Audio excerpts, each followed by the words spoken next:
Imaginez une terre brûlée par le soleil, couleur d'os rabougri. Une terre où le ciel est un bol de cuivre impitoyable, incliné sur une terre d'argile craquelée. Ici, entre deux grands déserts, le désert d'Arabie et le désert syrien, la pluie ne tombe presque jamais. Et pourtant c'est ici, il y a près de 4000 ans, que battait le cœur de la civilisation. Le secret de ce miracle était à la fois simple et terrible. Il était porté par deux fleuves, deux dieux. Le Tigre, furieux et rapide, dont les eaux déferlaient si vite qu'elles creusaient de profonds canyons dans la terre. Son nom, dans les langues anciennes, signifiait « flèche ». Il était le dieu de la fureur soudaine. Ses crues étaient rapides, destructrices et imprévisibles. Il pouvait anéantir les récoltes en une seule nuit. Il pouvait raser des villages entiers. Et l'Euphrate, lent, contemplatif, ses eaux coulaient avec douceur et majesté. Son lit était peu profond, ses rives paisibles. Il était le dieu de la générosité. Ses crues étaient longues et calmes, imprégnant la terre d'humidité et y déposant une épaisse couche de limon précieux. Ses deux frères, si différents par leur caractère, coulaient presque en parallèle. Et la bande de terre qui les séparait, la Mésopotamie, entre les fleuves, était leur champ de bataille éternel et leur don commun. Chaque année, ils apportaient un limon fertile des montagnes lointaines, un don qui permettait 2, voire 3 récoltes par an, transformant cette étroite bande de terre entre les déserts en le jardin le plus fertile du monde. Mais ce don n'était jamais gratuit. Ici, la vie était une lutte constante pour le pouvoir. Pendant des millénaires, les hommes ont appris à apprivoiser leur Dieu. Ils ont creusé des canaux, détournant l'Euphrate vers leurs champs. Ils ont construit des barrages et des digues, tentant de contenir la fureur du Tigre. Leur civilisation était faite d'argile et d'eau. Leurs maisons, leurs temples, leurs palais, tout était façonné en briques de terre crue, en boue de rivières séchées au soleil. L'argile, dense et riche comme la vie elle-même, était leur matériau de construction. Et l'eau était leur sang. C'est pourquoi, au XVIIIe siècle avant JC, cette terre ne connut aucune paix. Elle était un patchwork de cités-États en guerre. Chaque cité était un petit royaume avec son propre souverain, son propre dieu protecteur et son propre réseau de canaux. Des cités fortifiées, telles des dents de dragon, creusaient les rives des fleuves, Ur, Uruk, Isin, Eshnouna, et la puissante Larsa au sud, dont le roi, Rim-Sin, se considérait comme le souverain de toute la Sumer antique. Ces cités étaient constamment en guerre les unes contre les autres. Elles se disputaient les routes commerciales qui serpentaient le long des fleuves. Elles se disputaient les pâturages pour leur bétail. Mais le plus souvent, elles se disputaient l'eau. Bloquer le canal d'un voisin, c'était condamner ses champs à la sécheresse. Briser un barrage en amont, c'était noyer l'armée ennemie dans une inondation artificielle. L'eau était l'arme ultime. L'eau, c'était le pouvoir. Dans ce bouillonnement d'ambition, d'intrigues et de guerres mesquines, sur les rives paisibles de l'Euphrate, se dressait une cité qui ne paraissait ni la plus puissante ni la plus riche. Elle ne contrôlait qu'un petit territoire. Son armée n'inspirait guère la crainte à ses voisins. Elle était entourée de puissants ennemis, Larsa au sud, Eshnouna au nord, et le royaume de Marie loin à l'ouest. Cette cité s'appelait Babylone, ce qui signifie « porte de Dieu ». Ces souverains, descendants de la tribu nomade des Amorites, luttaient pour conserver leur contrôle sur leur petit territoire. Le père du futur grand roi, un homme nommé Sin-Muballit, passa ses 20 ans de règne dans d'interminables guerres défensives, se débattant désespérément entre des voisins prédateurs. Il fit construire des murs et des villes fortifiées, mais chaque année apportait son lot de nouvelles menaces. Son royaume était une île cernée par les requins. Ainsi, en 1792, avant J.C., son fils monta sur le trône de ce royaume vulnérable et enclavé, un jeune homme qui hérita de son père non pas d'un grand empire, mais d'un enchevêtrement de problèmes quasi insolubles. Il s'appelait Hammurabi. Nul n'aurait pu imaginer alors que lui, le souverain d'une cité mineure de Mésopotamie, serait destiné à conquérir tous ses rivaux. Nul ne savait que son nom résonnerait à travers les millénaires. Mais la terre, déchirée, aspirait à l'ordre. Le chaos, engendré par les caprices de 2 dieux fluviaux et la cupidité de dizaines de rois, réclamait des lois. Il fallait que quelqu'un grave ces règles dans la pierre, de peur qu'elles ne soient emportées par la prochaine crue. Et cet homme, déjà, contemplait les eaux troubles de l'Euphrate, préparant ses premiers pas. En 1792, avant notre ère, alors que l'ère de Mésopotamie était chargée de poussière et de promesses, le trône de Babylone était vacant. Sin-Muballit, 5e roi de la dynastie amorite, s'était éteint, ne laissant à son fils non pas un empire, mais seulement l'espoir d'en bâtir un. Ce fils s'appelait Hammurabi. Il était jeune. Son royaume, Babylone, n'était qu'une cité-État parmi tant d'autres, se disputant une place sous le soleil impitoyable. C'était une ville de briques cuites, entourée de remparts qui ne paraissaient solides qu'à ses habitants. Au-delà s'étendait la Mésopotamie, un échiquier d'argile et de roseaux sur lequel se dressaient déjà des pièces bien plus puissantes. Imaginez ce jeune souverain debout au sommet de la ziggourate des Temenanki, qui n'était pas encore la structure grandiose devenue légendaire, mais qui s'élevait déjà vers le ciel. Que vit-il? Il vit un monde où Babylone n'était qu'une figure secondaire. Au sud, dans l'antique Larsa, régnait Rim-Sin Ier. Roi à la longévité remarquable, il avait régné pendant plus de 30 ans. Ce vieux loup du sud avait unifié sous son joug les anciennes cités sumériennes, dures à Nippur. Son royaume était riche, son armée aguerrie. Pour Hammurabi, il était un monument vivant du passé et un obstacle redoutable pour l'avenir.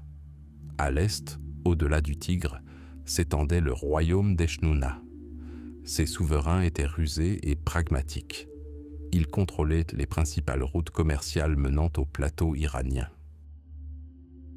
Eshnunna ne recherchait pas la gloire, mais le pouvoir. Chaque caravane, chaque lingot de métal qui traversait leurs terres les rendait plus forts et leurs armes plus tranchantes.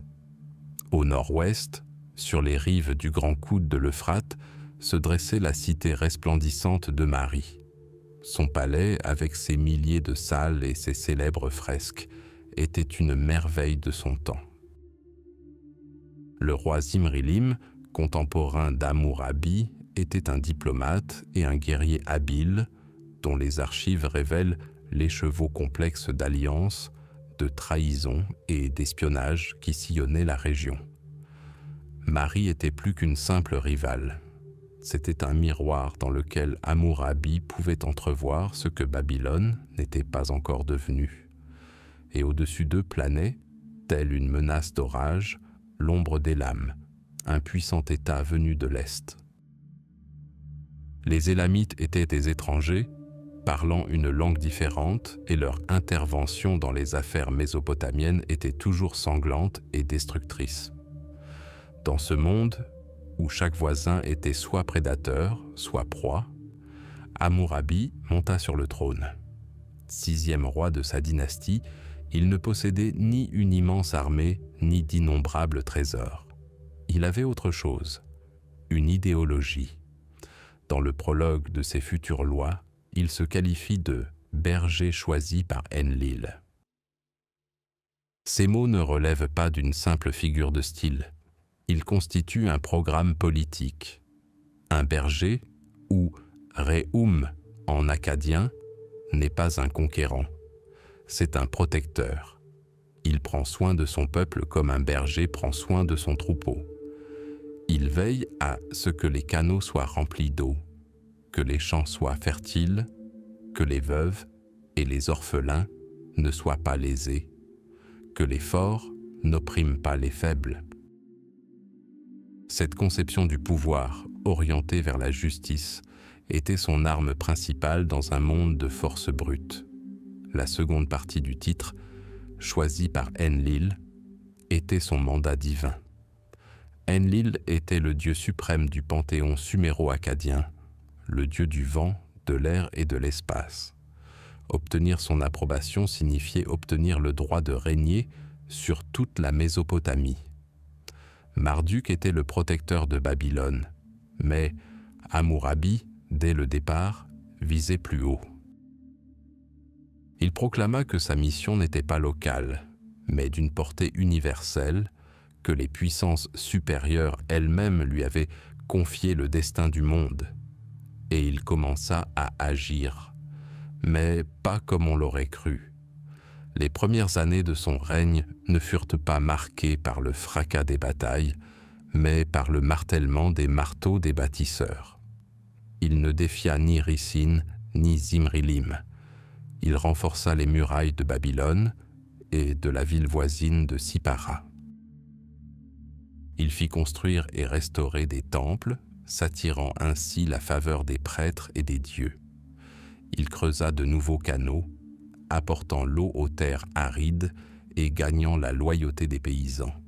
Et surtout, il promulgue le décret du Misharum, un décret de justice. D'un simple trait de stylet sur une tablette d'argile, il efface une partie des dettes du peuple, libérant des milliers de personnes du joug de la dette. C'était bien plus qu'un simple acte de miséricorde, un coup de maître politique. Il ne pouvait se constituer une armée, mais il pouvait s'assurer la loyauté de son peuple. Il montra à tous, amis comme ennemis, qu'il était bien le berger dont parlaient les hymnes antiques. Il prit son temps, il observa, il attendit son heure. Il rassembla ses forces, renforçant ses arrières, tandis que ses puissants voisins s'épuisaient dans des guerres sans fin. Il était un jeune lion entouré de vieux tigres, et il savait que son heure viendrait. Pour l'instant, il n'était qu'Hammurabi de Babylone, un berger aiguisant son bâton, sachant qu'il deviendrait un jour une hache de guerre. L'histoire de la Mésopotamie était comme figée dans l'attente. En 1792 avant notre ère, lorsque le jeune roi Hammurabi monta sur le trône, Babylone n'était qu'un point minuscule sur la carte de la Mésopotamie, un point coincé entre des géants.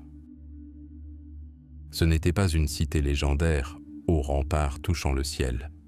C'était un royaume modeste, vulnérable, cerné d'ennemis dont les noms étaient prononcés avec plus de respect que celui du nouveau souverain babylonien.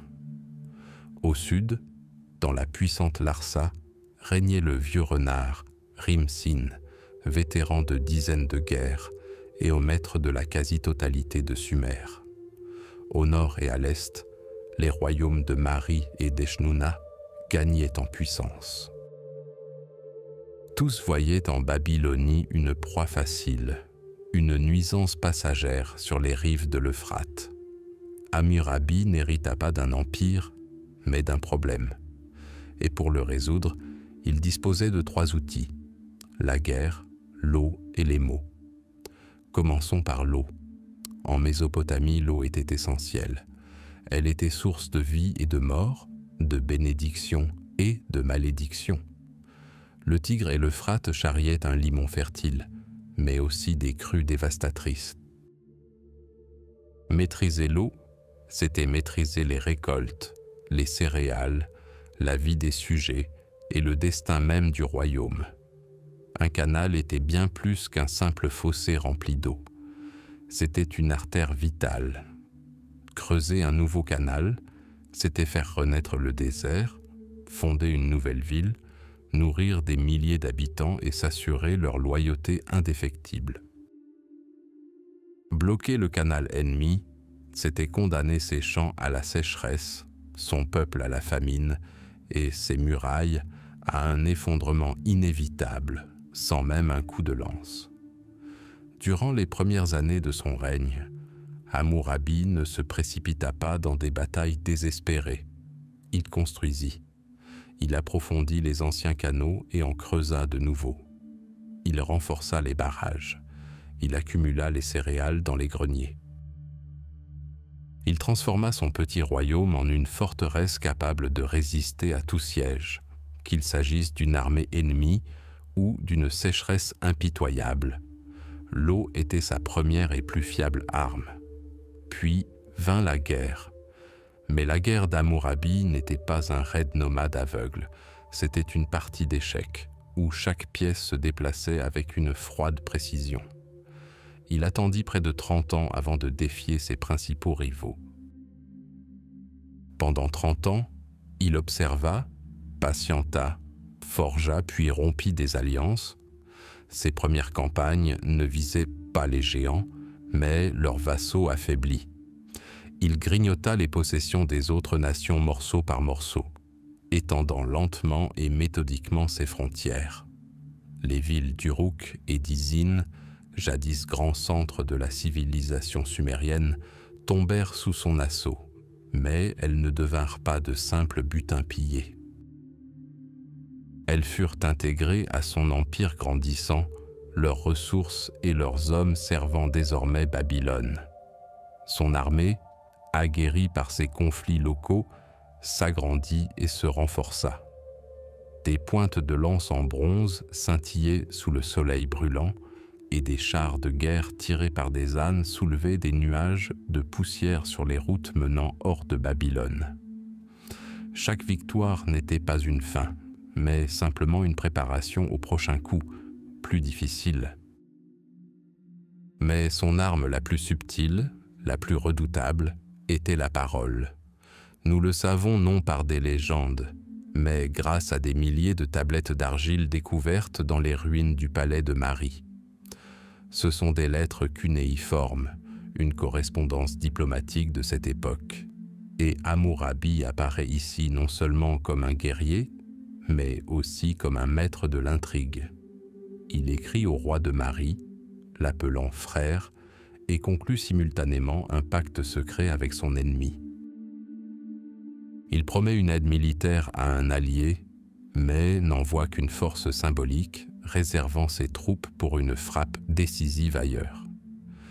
Il a tissé une toile d'alliance, dressant ses ennemis les uns contre les autres, les forçant à s'épuiser dans des guerres intestines, tandis que Babylone renforçait sa puissance.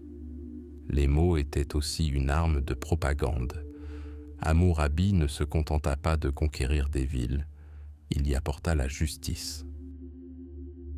Dans ses inscriptions, il se présentait non seulement comme un roi, mais comme un berger choisi par les dieux pour veiller sur son peuple. Il promulgua des décrets de remise de dettes, les édits dits Misharum, s'attirant ainsi la popularité du peuple, même en territoire ennemi. La réputation du juste roi babylonien précédait son armée, et parfois les portes de la ville s'ouvraient à lui sans combat. Il forgea l'image d'un souverain qui n'apportait pas l'esclavage, mais l'ordre et la prospérité. C'était une guerre des esprits, et Hammurabi la mena avec autant d'habileté que sur le champ de bataille. Guerre, eau et éloquence. 3 éléments qu'Hammurabi soumit à sa volonté. Il utilisa l'eau pour nourrir son armée et affamer ses ennemis. Il se servit de la guerre pour s'emparer de nouvelles voies navigables et de nouvelles terres. Et il usa de l'éloquence pour justifier ses guerres, consolider son pouvoir et ouvrir la voie à de nouvelles conquêtes. Durant les 3 premières décennies de son règne, il transforma un royaume faible et vulnérable en une force aguerrie. prêt à bondir. Les grandes puissances de Mésopotamie le méprisaient encore, mais leur regard était déjà empreint d'inquiétude. Le vieux renard Rim-Sin de Larsa ignorait encore que le jeune loup de Babylone aiguisait déjà ses crocs, se préparant à un bond qui allait bouleverser à jamais la carte du monde antique. Le grand jeu ne faisait que commencer. Les campagnes militaires sont terminées. La poussière soulevée par les sabots de milliers d'ânes et les pas des soldats retombe sur les champs de Mésopotamie. Babylone n'est plus seulement une cité-État, mais le cœur d'un empire, le poumon économique qui irrigue le golfe Persique jusqu'aux confins de la Syrie. Mais cet empire, tissé de la mosaïque des royaumes conquis, est un colosse aux pieds d'argile. Comment gouverner cette mosaïque de peuples? Comment imposer les mêmes règles aux Akkadiens, aux Sumériens et aux Amorites, alors que leurs coutumes, leurs dieux et leur conception de la justice diffèrent autant que les nuances de sable du désert? Hammurabi, le roi guerrier, allait désormais devenir un roi bâtisseur. Mais il ne construisait ni murs ni temples, il bâtissait un État. Et les fondements de cet État ne devaient pas reposer sur la force brute, mais sur quelque chose de plus solide, d'inébranlable, la justice.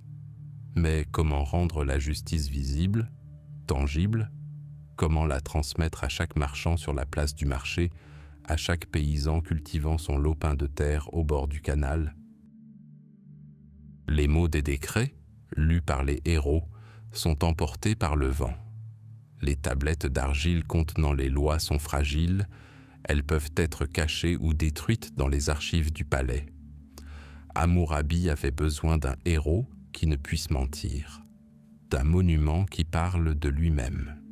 Il choisit la diorite, noire comme une nuit de désert, parsemée de minuscules étincelles de feldspath, une pierre plus dure que le fer, une pierre qui résiste presque au burinage. Le choix du matériau était une affirmation. Il ne s'agissait pas d'une tablette d'argile qui pouvait se briser ou être effacée par l'eau. Il s'agissait d'éternité. Le travail s'intensifia. Les meilleurs tailleurs de pierre du royaume travaillèrent des semaines, des mois, sur ces blocs gigantesques. L'air des ateliers était saturé de poussière de pierre, résonnant des coups monotones et réguliers des marteaux sur les ciseaux de bronze. Une silhouette émergea lentement de la roche informe, un pilier lisse, poli comme un miroir, de 2 mètres de haut, s'effilant vers le sommet. Parallèlement, un autre travail, invisible, était en cours. Dans les scriptoria, à la lueur des lampes à huile, des sages et des scribes, à la demande du roi, compilaient les traditions juridiques de dizaines de cités.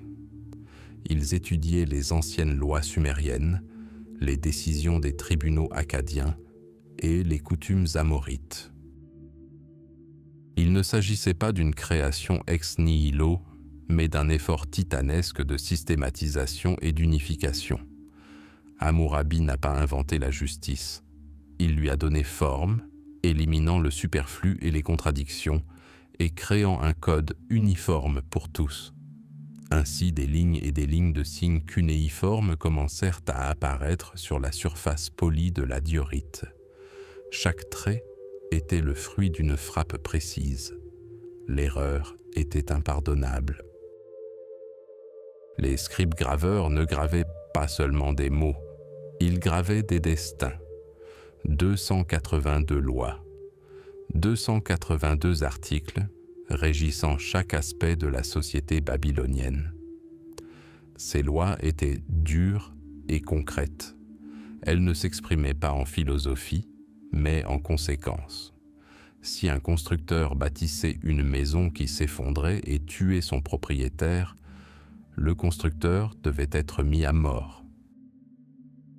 S'il tuait le fils du propriétaire, son propre fils devait subir le même sort. C'était le principe du talion, œil pour œil, dent pour dent. poussé à une symétrie glaçante. Mais même cette sévérité avait sa logique. La responsabilité. Un chirurgien qui, par une opération ratée, abîmait l'œil d'un noble perdait ses mains. Le prix de l'erreur était élevé, mais il obligeait le maître à repousser les limites de son art. Cependant, cette justice n'était pas aveugle. Elle établissait une distinction claire entre les classes sociales. Un coup porté par un roturier à un aristocrate était puni de châtiment corporel.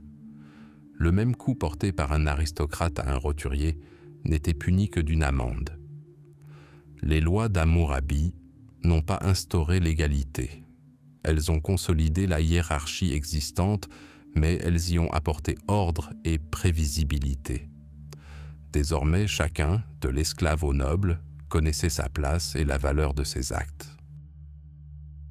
Mais comment convaincre l'Empire que ces lois étaient plus que la simple volonté d'un roi mortel? Au sommet de la colonne, au-dessus d'une cascade de symboles cunéiformes, une scène d'une majesté silencieuse et sculptée. Hammurabi lui-même se tient dans une pose empreinte de révérence. Mais il n'est pas le maître de la scène. Devant lui, trônant, siège Shamash, dieu du soleil et de la justice suprême. Des flammes jaillissent de ses épaules, et sur sa tête repose une tiare à plusieurs niveaux et à cornes, symbole de divinité. Shamash remet au roi un sceptre et un anneau, symbole de pouvoir et de loi.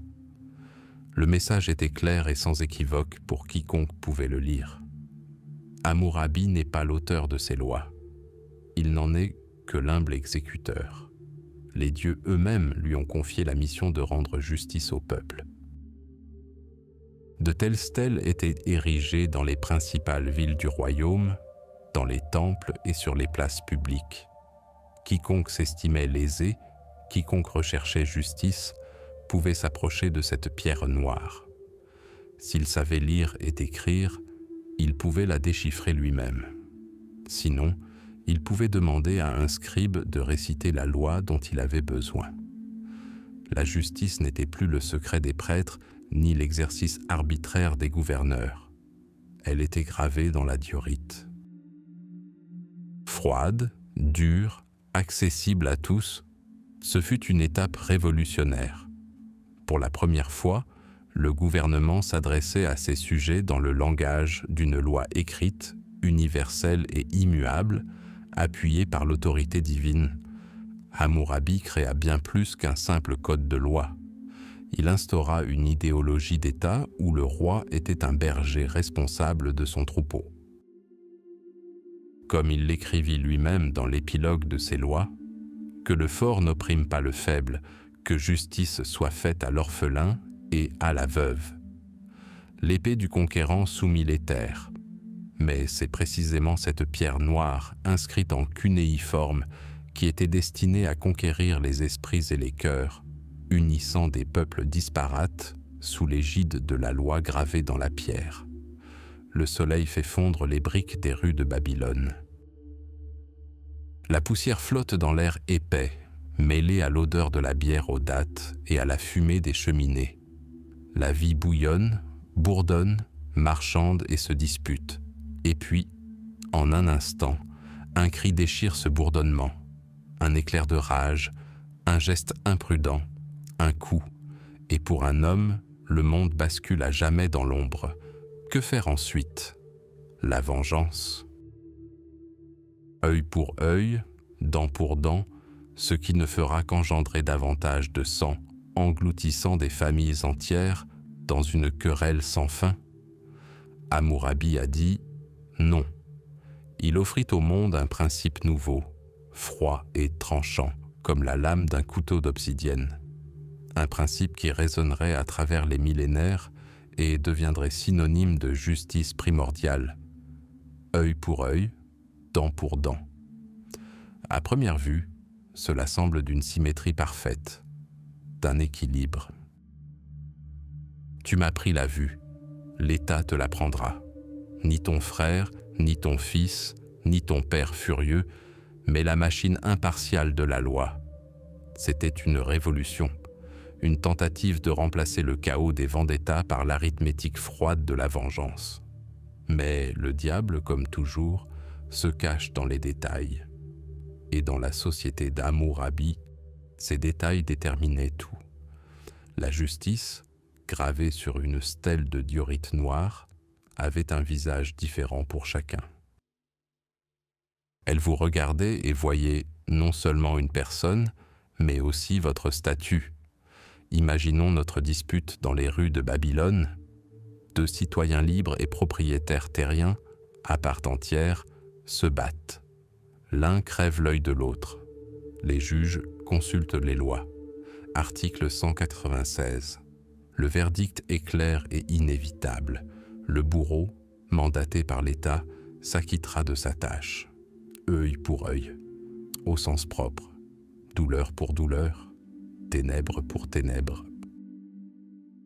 C'est une justice cruelle, mais symétrique, rendue entre égaux. Changeons maintenant un seul détail. L'un des protagonistes est toujours un havil homme, noble et riche, mais sa victime est un muskenum, un homme libre mais de conditions sociales inférieures, peut-être un métayer ou un artisan. Le coup est le même, le sang est le même. L'œil perdu ne voit toujours pas grand-chose. Mais la loi, elle, voit autrement.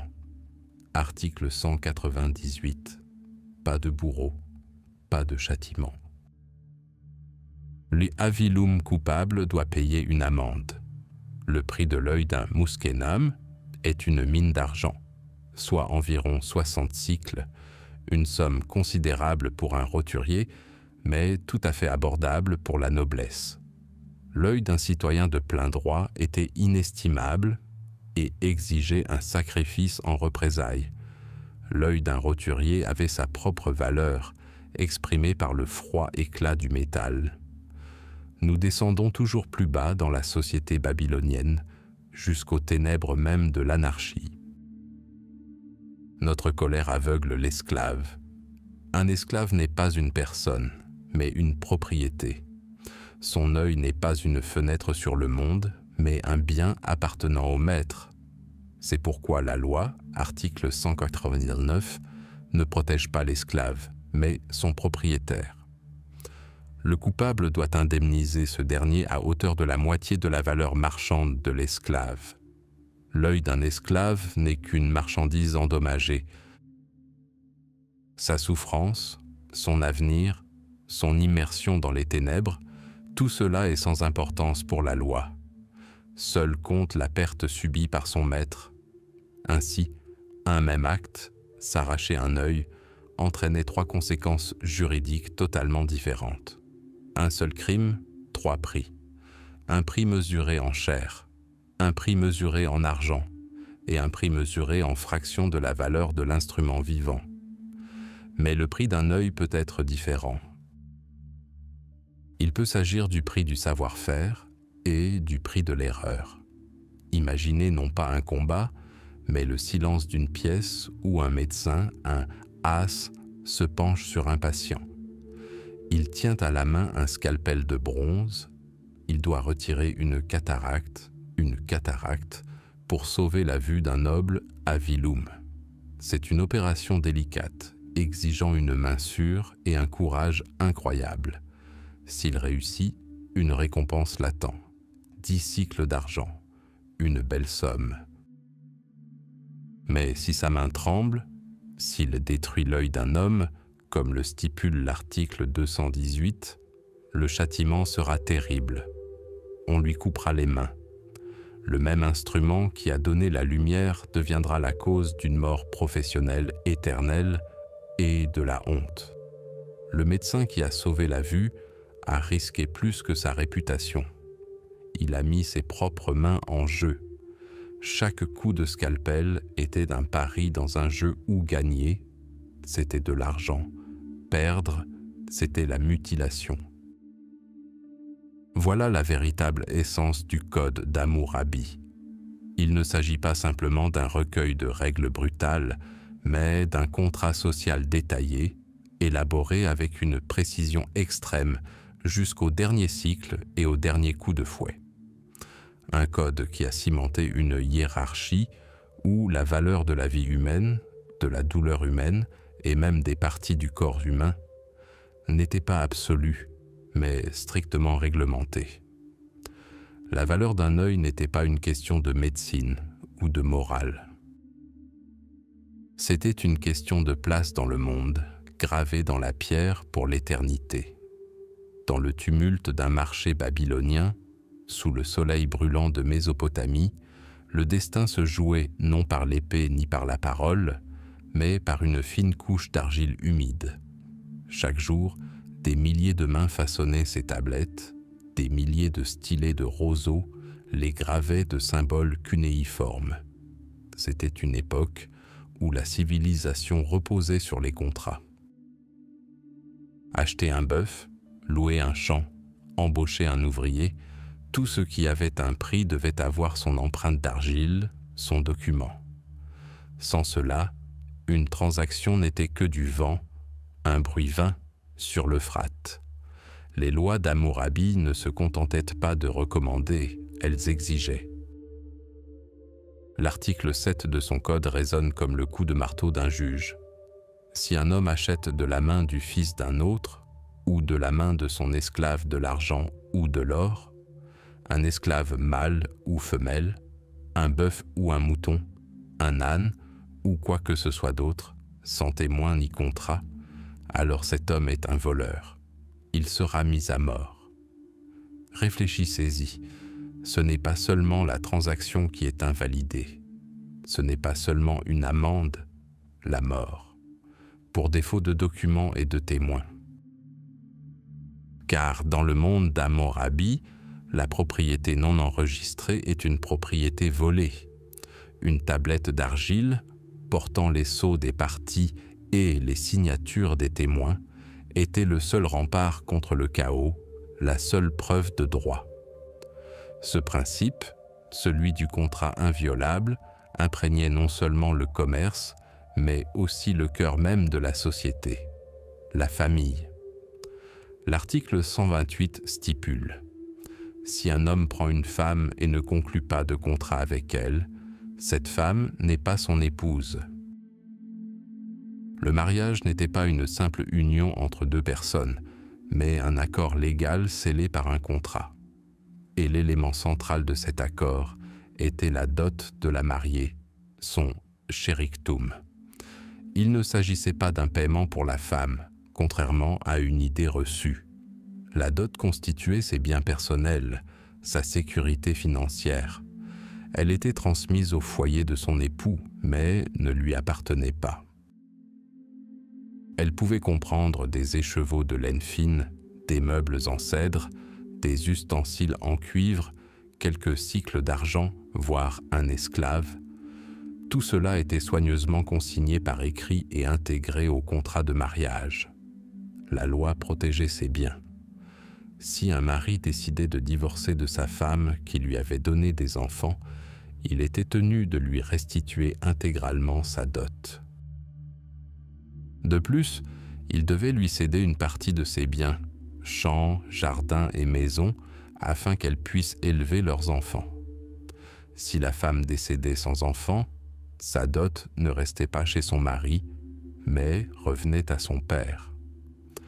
La loi interdisait à la lignée du mari de s'enrichir au détriment de celle de la femme.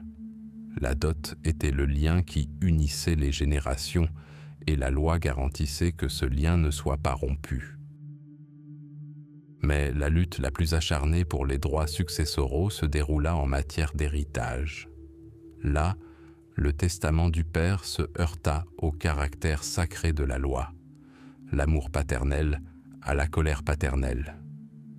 Par défaut, au décès d'un père, ses biens étaient partagés équitablement entre ses fils.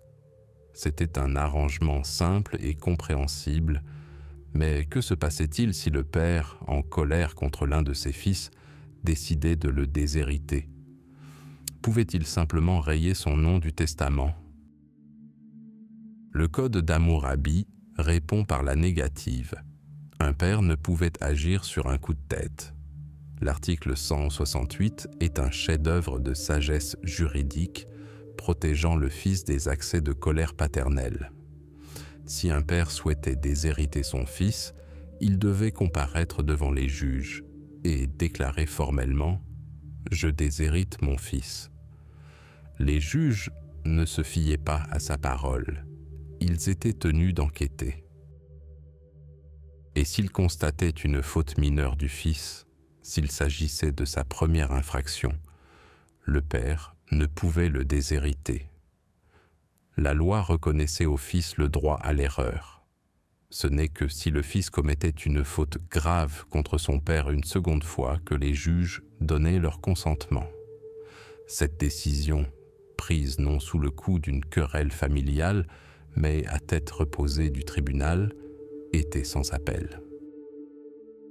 La loi s'interposait entre le père et le fils, non comme un bourreau, mais comme un sage médiateur.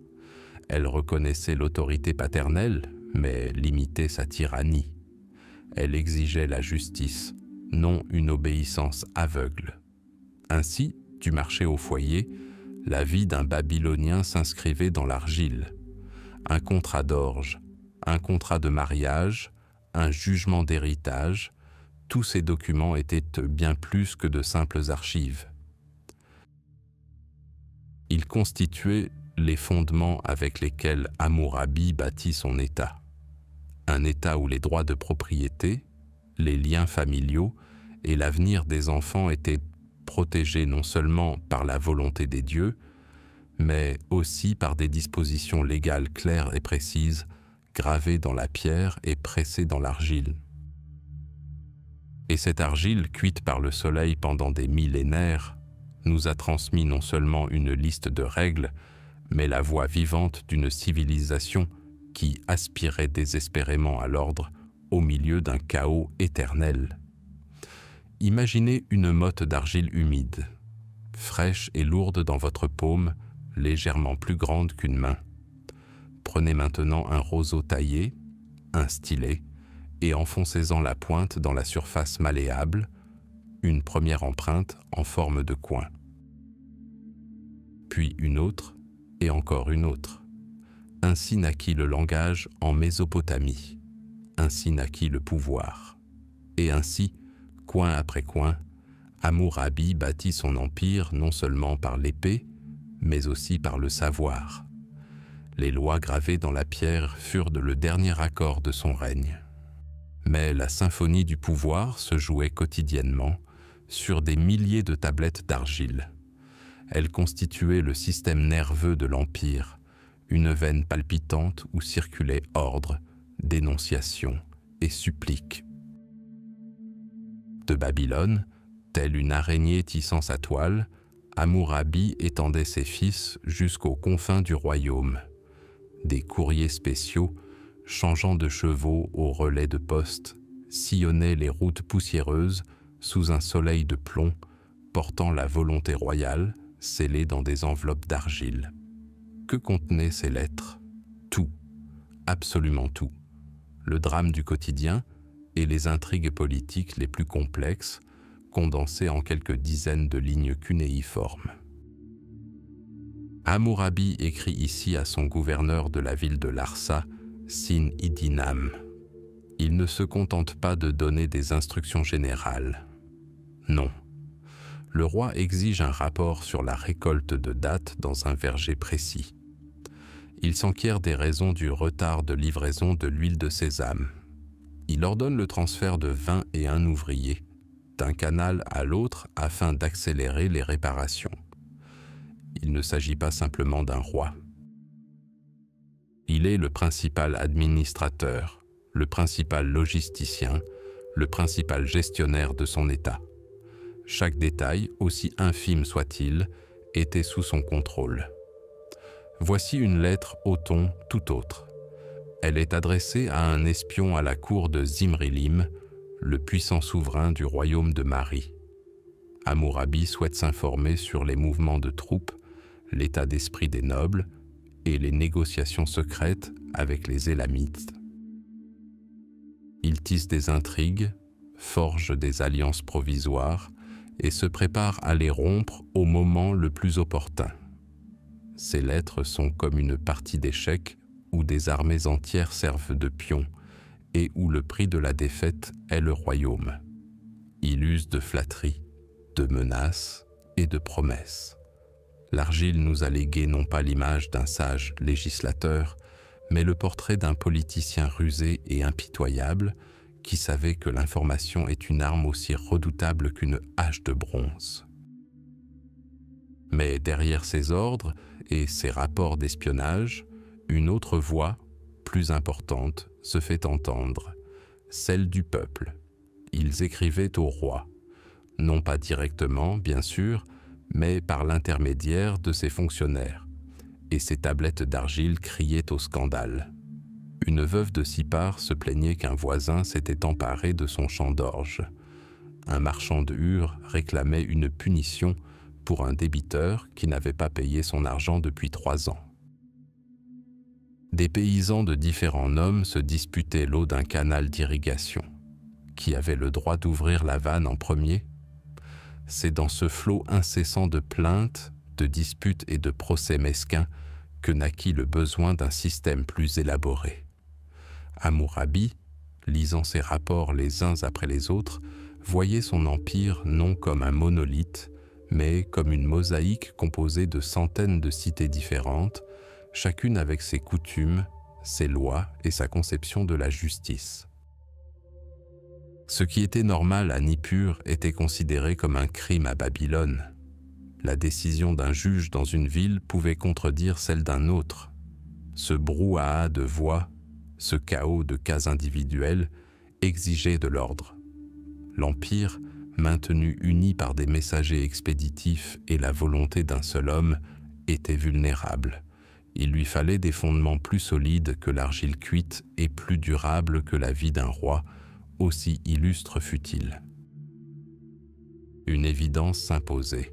Pour gouverner efficacement, il ne suffisait pas de résoudre chaque problème individuellement. Il fallait créer un système, une justice unique pour tous, du puissant noble au plus humble paysan. Une loi universelle qui résonnerait d'une seule voix aux 4 coins de son vaste royaume.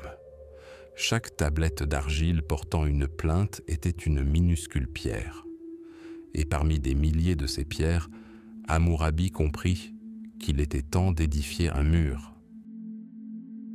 Un mur de loi capable de résister à tout déferlement de chaos. Le passage de l'écriture éphémère sur l'argile à la loi éternelle sur la pierre n'était pas une simple étape, mais un bond en avant. Un bond d'un gouvernement manuel à la création d'un mécanisme de justice impersonnel et universel. L'idée planait déjà dans les chancelleries du palais, imprégnée de l'odeur de poussière et d'argile humide. Il ne restait plus qu'à lui trouver la forme parfaite, la forme d'une colonne de basalte noir. Au cœur de Babylone se dressait une colonne de pierre, silencieuse, immobile, éternelle. Sa surface noire et polie captait les rayons du soleil mésopotamien, reflétant le balai incessant des marchands, des prêtres et des soldats. Mais on s'efforçait de ne pas contempler son reflet. On lisait les inscriptions. 282 articles gravés en cunéiforme sur du basalte dominaient la cité.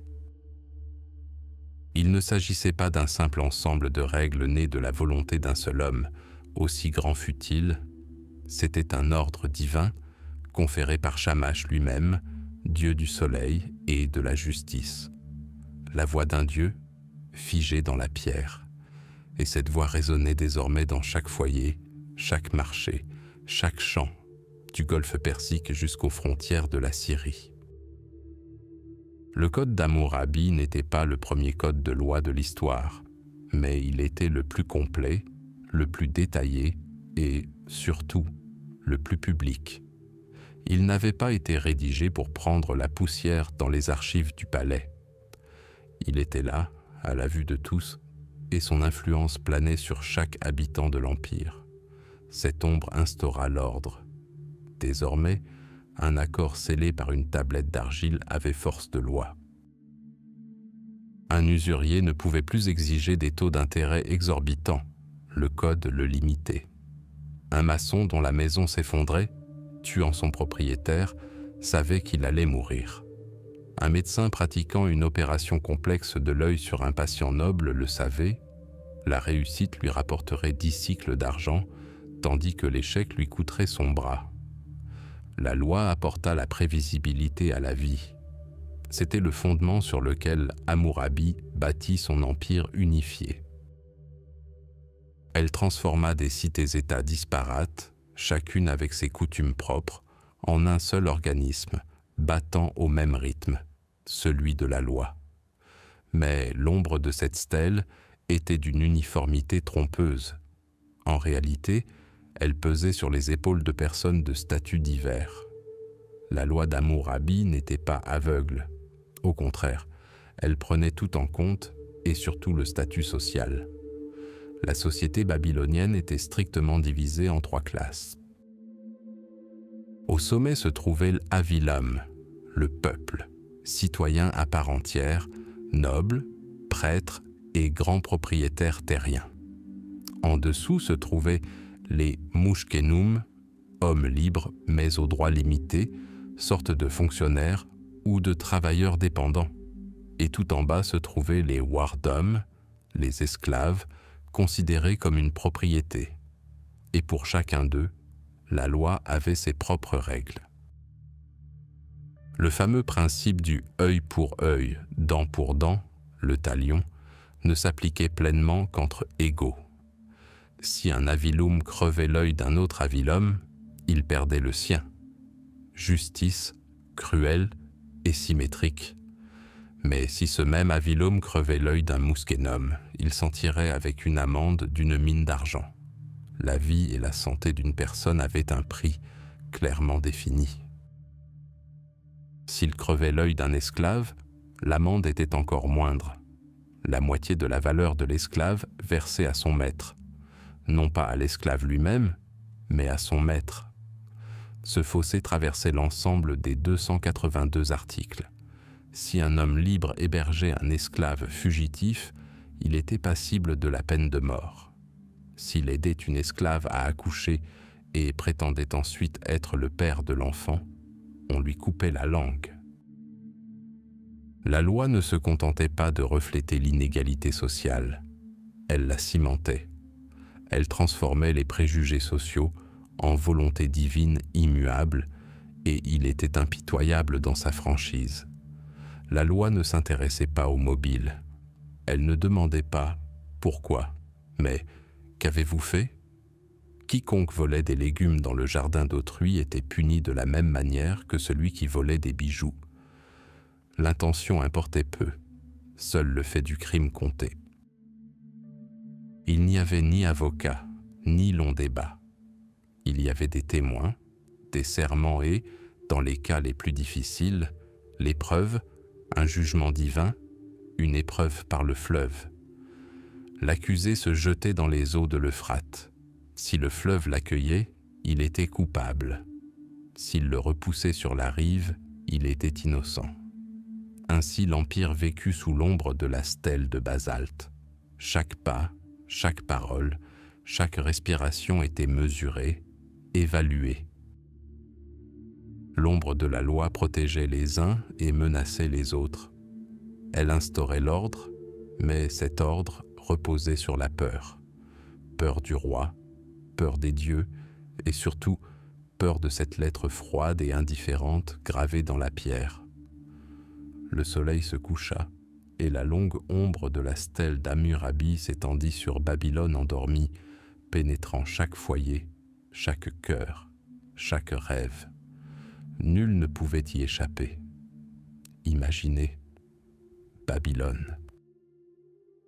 Non pas une simple ville, mais le centre du monde, où convergeaient les routes caravanières et où se mêlaient des dizaines de langues, se creusaient de destins humains, où richesse et pauvreté coexistaient et où la vie était aussi fragile qu'un vase d'argile, avait besoin de bien plus qu'un simple souverain. Il lui fallait un architecte social, et Hammurabi devint cet architecte.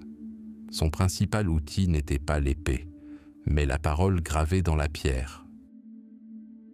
Au cœur même de la cité animée, en un lieu de choix, probablement près du temple du dieu suprême Marduk, se dressait une stèle de diorite noire, d'une dureté éternelle, haute de plus de 2 mètres.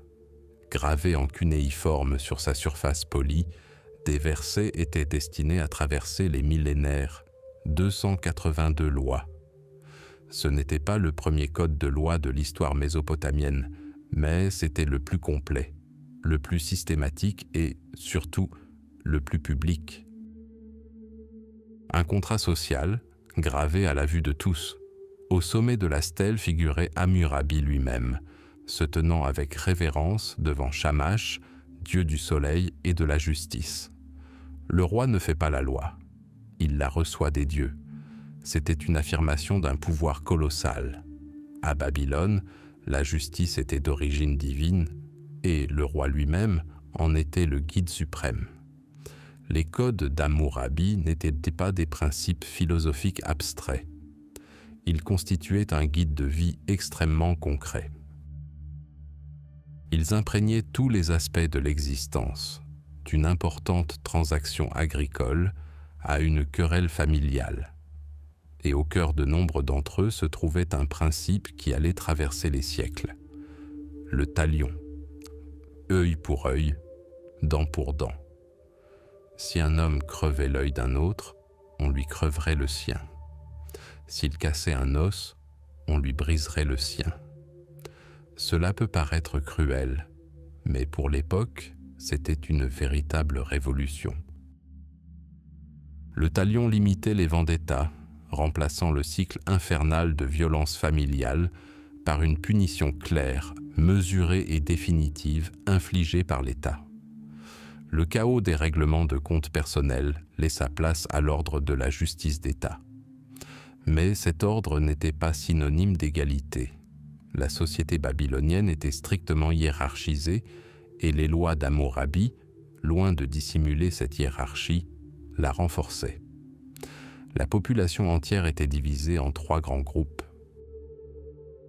Au sommet se trouvaient les Avilum, citoyens libres à part entière, nobles et propriétaires terriens. En dessous, les Mushkenum, personnes libres mais dépendantes du temple ou des domaines royaux et ne possédant pas de terre commune. Et tout en bas, les Wardum, esclaves considérés comme une propriété. La valeur d'un œil, d'un os ou d'une vie dépendait directement du groupe auquel on appartenait.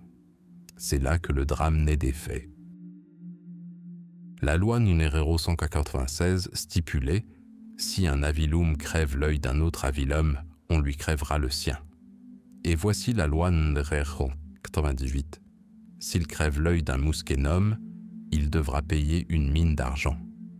L'œil d'un aristocrate valait un œil.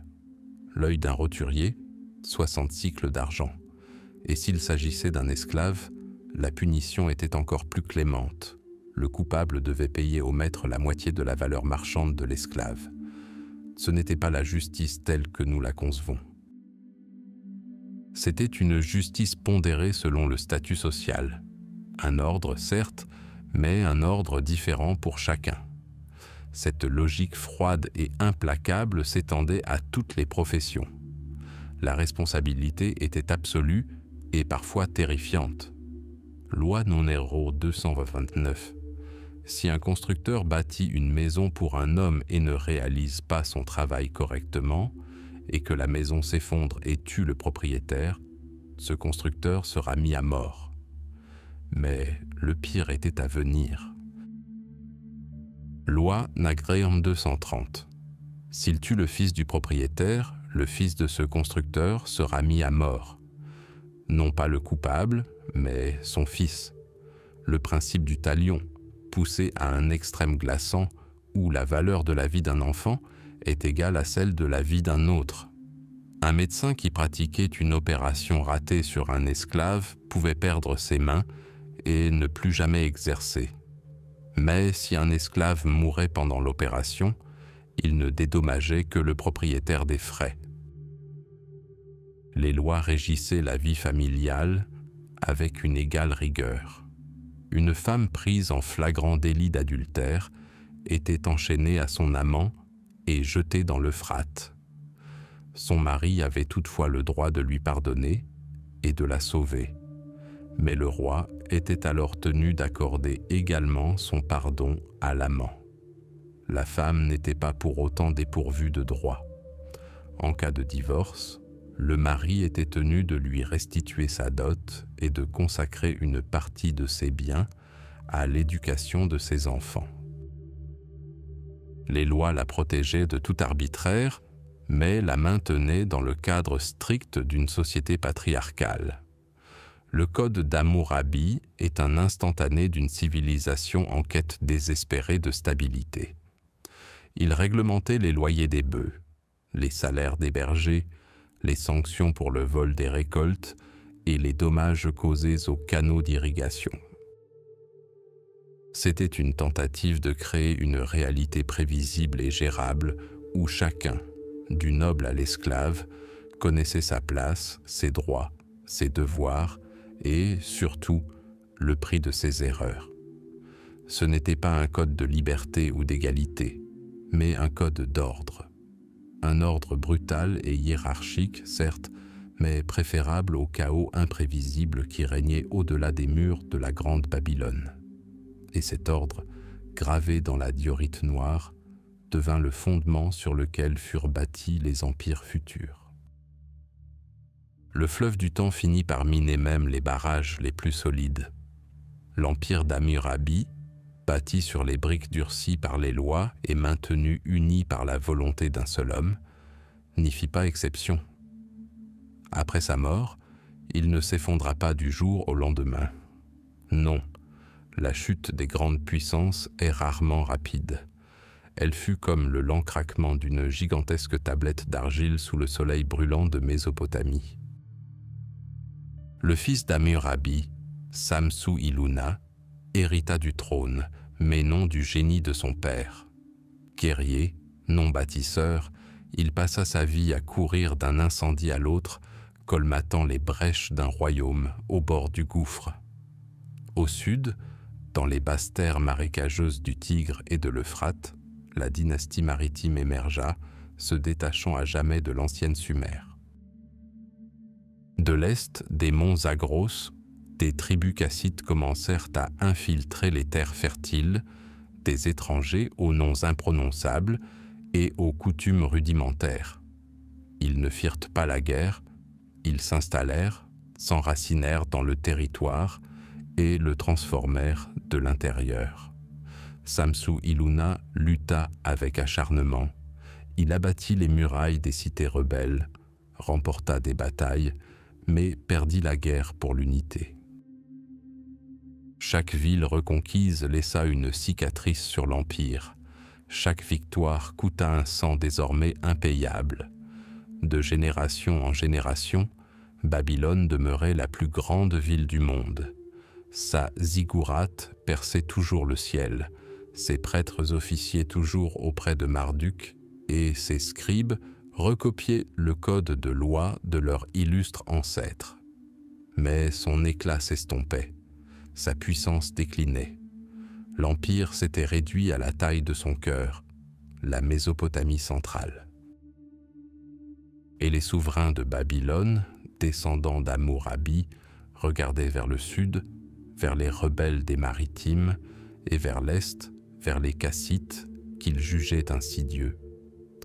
Ils attendaient une attaque venue de là.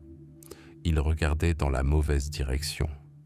Loin au nord-ouest, à des centaines de kilomètres à travers des steppes arides et des terres étrangères, dans les montagnes d'Anatolie, où l'air était vif et pur, une nouvelle force prédatrice était en train de naître.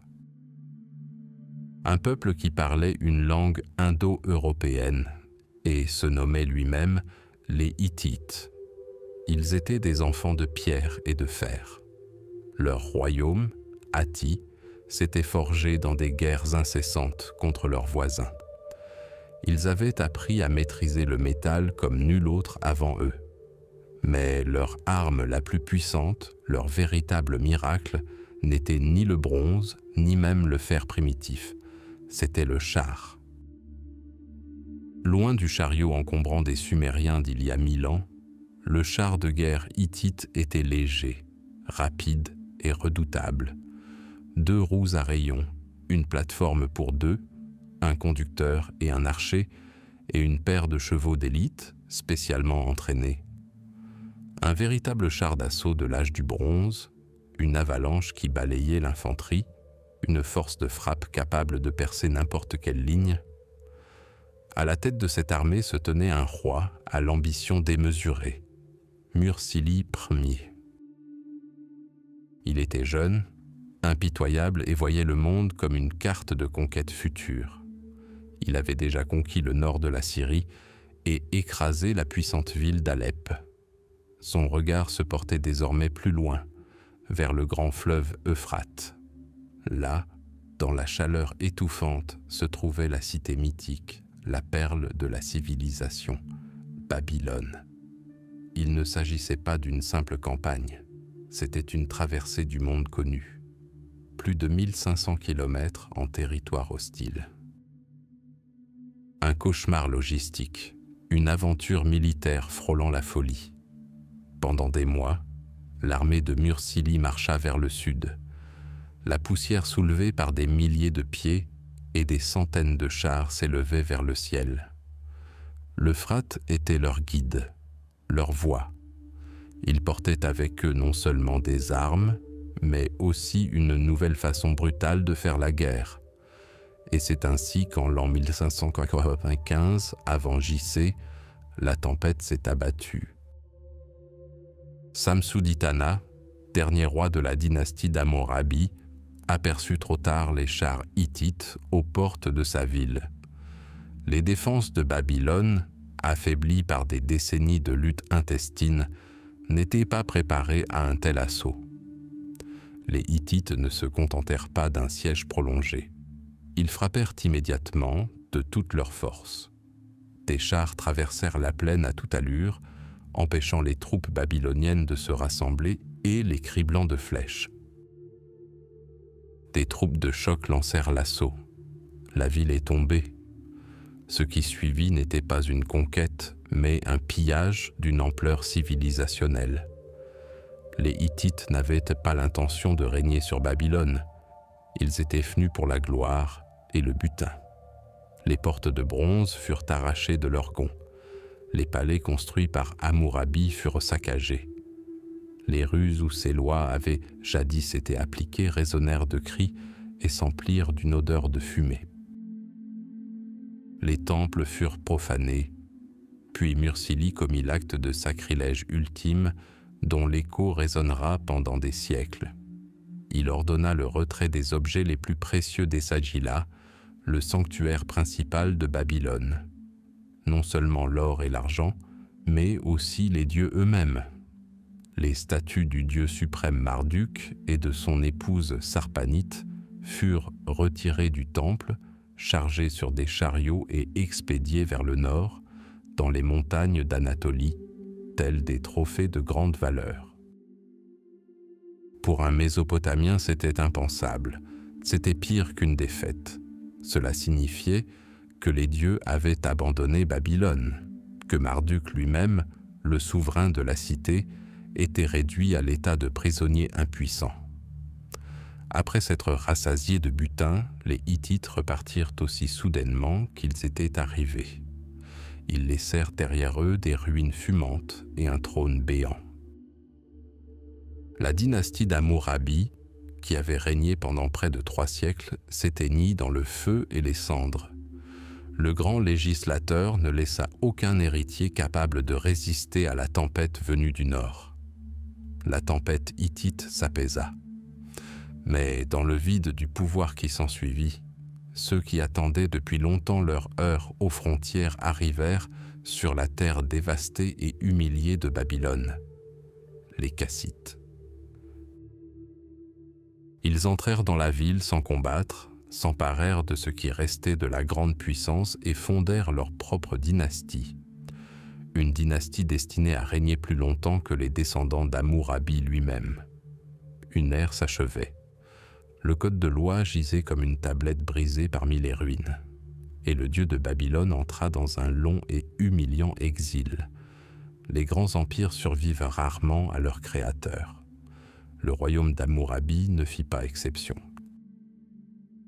Après sa mort, son fils, Samsu-Iluna, hérita du trône, mais le colosse commençait déjà à vaciller. Des rébellions éclatèrent au sud, les villes tombèrent les unes après les autres, comme des dattes trop mûres d'un palmier. Le pouvoir, cimenté par la volonté d'un seul homme, commença à s'effriter lorsque cette volonté s'éteignit dans l'éternité.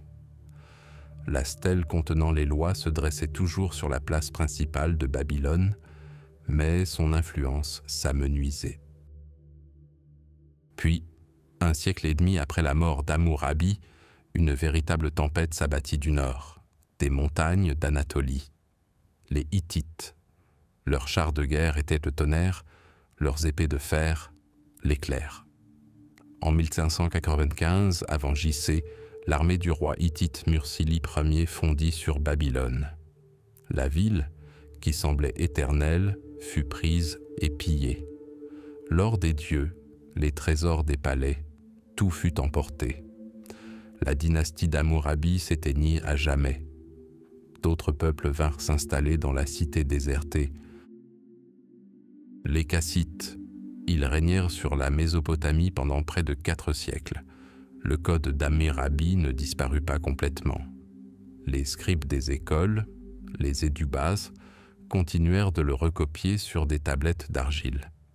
C'était un bon exercice, un texte classique, mais l'esprit même de la loi, l'idée d'une justice unique pour tout le pays au nom du roi et de Dieu, s'estompait. La stèle, de symbole vivant du pouvoir, devint une relique du passé. Un monument à un âge d'or que nul ne pourrait jamais égaler. Mais la pire humiliation restait à venir.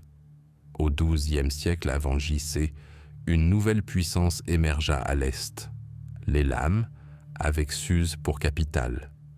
Le roi élamite, Shutruk-Nahunte, était un collectionneur insatiable de trophées. Vers 1158 avant J.C., il lança un raid dévastateur sur la Babylonie, et il emporta bien plus que de l'or. Il s'empara aussi de symboles. Il fit retirer la célèbre stèle du roi Naram-Sin de Sippar. Et de Babylone, il ordonna la destruction du principal monument de la ville, la colonne de basalte portant les lois d'Hammurabi. Imaginez la scène. Un bloc massif de diorite noire, haut de 2 mètres et pesant près de 4 tonnes, est chargé sur des chariots. Des esclaves et des bœufs peinent à le traîner sur des centaines de kilomètres vers l'est jusqu'à une capitale étrangère.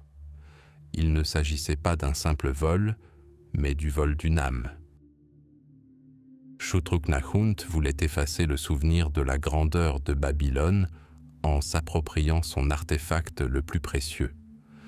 À Suse, il ordonna même à ses tailleurs de pierre d'effacer une partie des lois inscrites au bas de la stèle, afin d'y graver son nom. Une inscription triomphante. Ironie du sort, l'inscription ne fut jamais apposée. Une cicatrice vierge et muette demeura à jamais sur le texte de loi. Puis ce fut le silence, un long et dense silence qui dura des siècles. L'empire élamite s'était effondré, Suse était détruite, les palais étaient réduits en poussière, et la stèle d'Hammurabi, trophée d'un conquérant, gisait enfouie sous les décombres d'une cité étrangère, oubliée, perdue. Pendant des millénaires, le sable et la terre la dissimulèrent au regard. Le nom d'Hammurabi figurait dans des textes cunéiformes, mais son œuvre majeure, son code, n'était connu que par fragments, grâce à des copies d'étudiants sur argile. L'image complète avait disparu. La loi devint légende, et son incarnation matérielle, une simple pierre enfouie sous terre. Cela dura près de 3000 ans.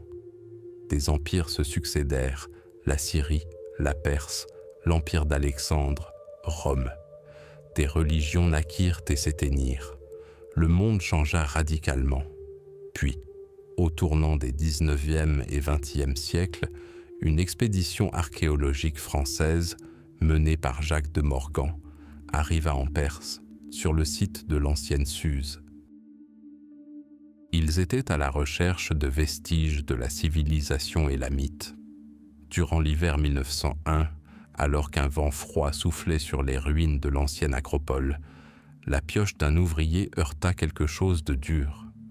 Le son était différent. Non pas un bruit sourd sur une brique d'argile, mais un coup clair et retentissant sur une pierre. Un travail de déblaiement minutieux commença. Dessous la terre sèche et craquelée émergea une face lisse et sombre, recouverte de rangées régulières de minuscules symboles. Cunéiformes. Ils l'ont retrouvé, en 3 grands morceaux, comme une colonne fendue par la foudre.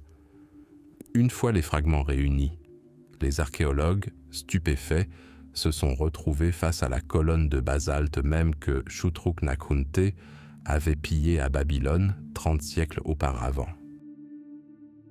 À son sommet se trouvait un bas-relief, le roi humblement debout devant Shamash, dieu du soleil et de la justice, et en dessous, des colonnes de textes, des centaines de lois, gravées avec une précision incroyable. Ce fut un événement planétaire. Le dieu oublié, Shamash, prononçait à nouveau sa loi. Et cette loi ressuscitée, arrachée à l'oubli, s'apprêtait à conter son histoire à une humanité qui avait presque oublié le nom de son premier grand législateur. La stèle fut transportée au Louvre à Paris, où elle se trouve encore aujourd'hui.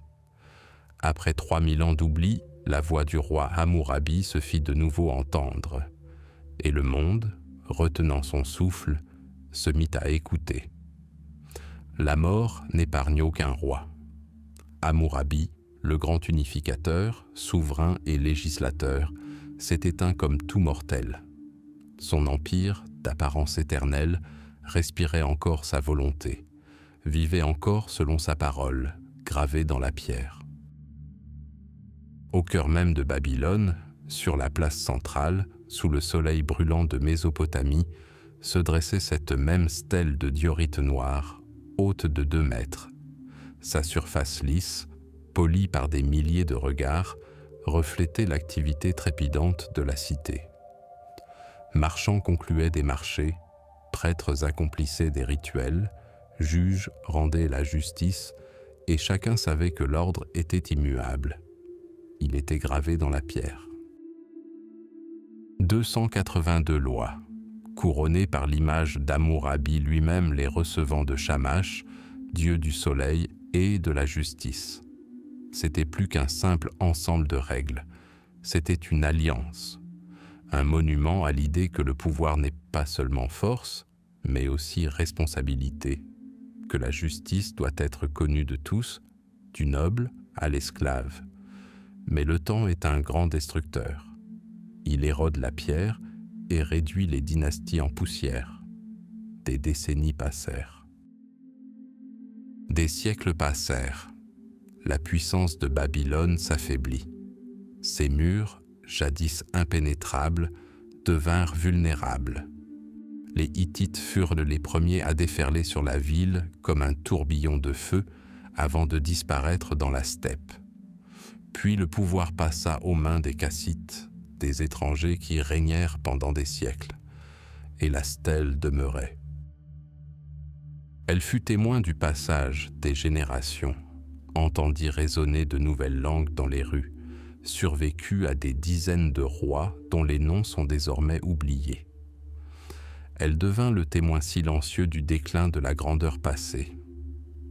Ainsi, vers 1158 avant notre ère, une nouvelle tempête s'abat sur Babylone, les Élamites.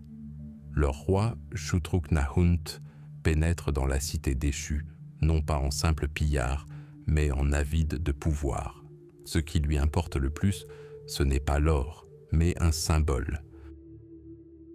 Et il s'en empare. Il arrache au cœur de Babylone son monument de pierre, la stèle portant les lois d'Hammurabi.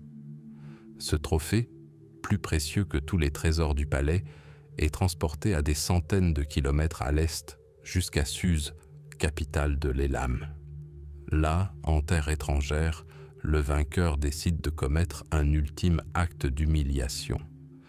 Il ordonne à ses scribes d'effacer une partie des lois afin d'y inscrire le récit de ses propres exploits. Le ciseau touche la diorite, mais l'œuvre demeure inachevée, comme si une force invisible avait retenu la main du vandale. Une partie du texte a été effacée, mais le nom d'Hammurabi a survécu.